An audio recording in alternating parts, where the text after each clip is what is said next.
Assalamualaikum warahmatullahi wabarakatuh. Nama saya Teguh Sagara dari kelas 2 Pendidikan Jasmani angkatan 2019 NPM 192191007. Pada kesempatan kali ini saya akan menjelaskan materi dengan judul motorik dan teori belajar.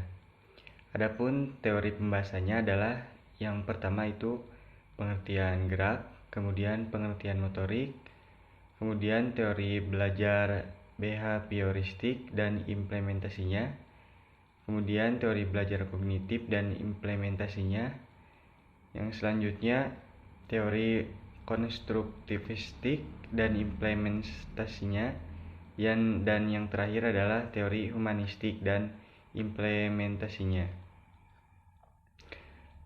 Terus langsung saja kita masuk ke materi yang pertama, yaitu pengertian gerak. Dalam ilmu fisika, gerak diartikan sebagai suatu proses perpindahan suatu benda dari suatu posisi ke posisi lain, atau dari suatu tempat ke tempat lain, yang dapat diamati secara objektif. Dapat diamati secara objektif maksudnya adalah bahwa perpindahan benda tersebut dapat diukur dalam dimensi ruang dan waktu. Itu merupakan pengertian gerak. Kemudian selanjutnya adalah pengertian motorik. Motorik adalah suatu peristiwa laten yang meliputi keseluruhan proses-proses pengendalian dan pengaturan fungsi-fungsi organ tubuh, baik secara fisiologis maupun secara psikis, yang menyebabkan terjadinya suatu gerak. Teori belajar behavioristik dan implementasinya itu dibagi menjadi dua, yaitu yang pertama teori belajar behavioristik dan implementasinya dalam pembelajaran pandangan teori belajar behavioristik. Teori ini memandang individu sebagai makhluk reaktif yang memberi respon terhadap lingkungannya.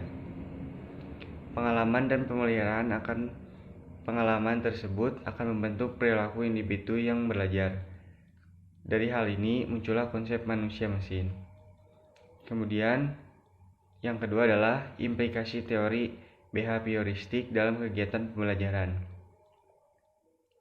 Implikasi teori behavioristik dalam kegiatan pembelajaran tergantung dari beberapa hal, seperti tujuan pembelajaran, sifat materi pelajaran, karakteristik peserta didik, media dan fasilitas pembelajaran yang tersedia. Pembelajaran yang dirancang dan dilaksanakan berpijak pada teori behavioristik memandang bahwa pengetahuan adalah objektif, pasti, tetap, dan tidak berubah.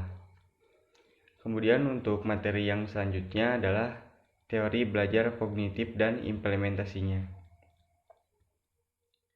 Teori kognitif menekankan pada proses perkembangan peserta didik. Meskipun proses perkembangan peserta didik mengikuti urutan yang sama, namun kecepatan dan pertumbuhan dalam proses perkembangan itu berbeda. Dalam pembelajaran, perbedaan kecepatan perkembangan mempengaruhi kecepatan belajar peserta didik. Oleh sebab itu, interaksi dalam bentuk diskusi tidak dapat dihindarkan. Pertukaran gagasan menjadi tanda bagi perkembangan penalaran peserta didik. Kemudian untuk materi yang selanjutnya adalah teori konstruktivistik dan implementasinya. Implikasi teori ini jika dikaitkan dengan pembelajaran proses pembelajaran modern adalah berkembangnya pembelajaran dengan web atau web learning dan pembelajaran melalui sosial media. Pembelajaran dengan sosial media memberikan kesempatan kepada peserta didik untuk berinteraksi, berkolaborasi, berbagi informasi dan pemikiran secara bersama. Sama halnya dengan pembelajaran melalui sosial media, pembelajaran melalui web juga memberikan kesempatan kepada peserta didik untuk melengkapi suatu atau lebih tugas melalui jaringan internet. Kemudian untuk materi yang selanjutnya, teori humanistik dan implementasinya. Pada teori humanistik, guru diharapkan tidak hanya melalui ataupun melakukan kajian bagaimana dapat mengajar yang baik, namun kajian mendalam justru dilakukan untuk menjawab pertanyaan,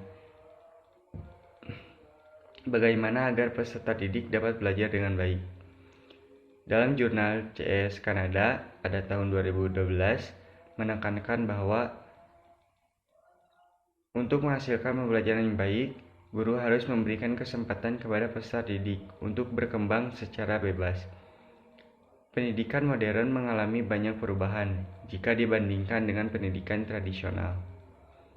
Pada pendidikan modern, peserta didik menyadari hal-hal yang terjadi dalam proses pembelajaran. Hal ini menunjukkan hubungan dua arah antara guru dan peserta didik.